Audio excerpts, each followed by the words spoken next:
throughout my whole life was a trip I took to Nicaragua. I took this trip in between my junior and my senior year of high school. This trip added a lot of stress into my life. I was really scared to travel alone because my parents weren't going to be able to go on the trip with me.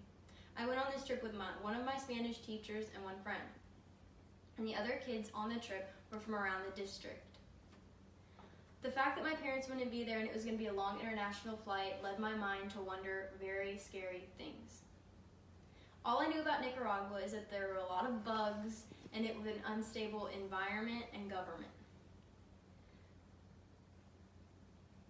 I knew that it would be a culture shock just because I had heard so many things like the plumbing wasn't ideal and there wasn't a lot of hot water and the places we would be staying wouldn't have air conditioning. I was very anxiety ridden, and personally that's a trait that I have. I like a routine. I'm very planned and I'm quiet and I don't like to go out of my comfort zone very often. So this trip was a pretty big deal. On this trip, the day we left, we walked into the airport and the worst case scenario thing happened. The fire alarm went off. None of us knew what was going on and we were all just kind of looking at each other like, is this really happening? So we all got evacuated out of the airport and then we learned that it was just due to a fire in the kitchen. So we all quickly went back in and I was holding on to my mom's arm for dear life because I did not want her to leave me and I was not ready. But as soon as we got on the flight, all of the kids started talking and we all felt a connection. First, I kind of thanked that alarm for going off just because it gave us all a reason to talk to each other.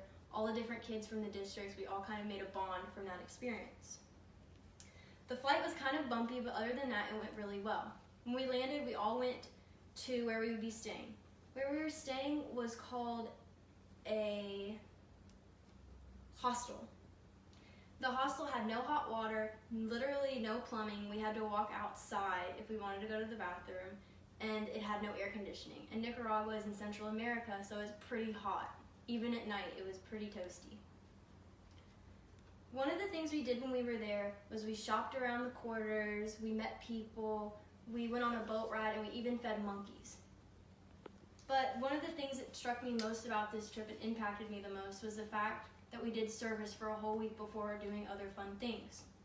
We worked in a really small town that was very poverty-stricken. They had low income and the people there could barely afford the shirts on their backs. We worked on the school ground, we helped with their plumbing, we dug ditches to help collect the water when it would storm because we were there on the rainy season, and we planted vegetables for the kids to have during lunch. On one day, all of the kids came to the schoolyard to meet us and thank us, and it was very clear that they knew little to no English. So it really pushed me to make a connection with someone without the presence of a mutual language. We played jump rope, frisbee, etc. It was just really fun to learn that I can make connections with people even when I don't speak their language. It showed me the impact that I can have even when I'm not understood. This helped me to choose that I wanted to be a recreational therapist. When I came back, that was the one thing I knew I wanted to do.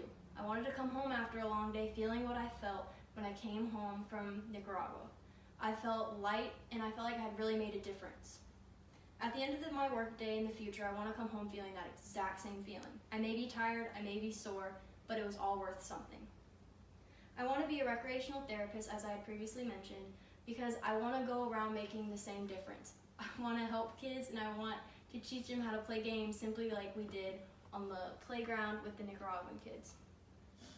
So thank you, Nicaragua, for helping me find out who I am and helping me discover my true identity.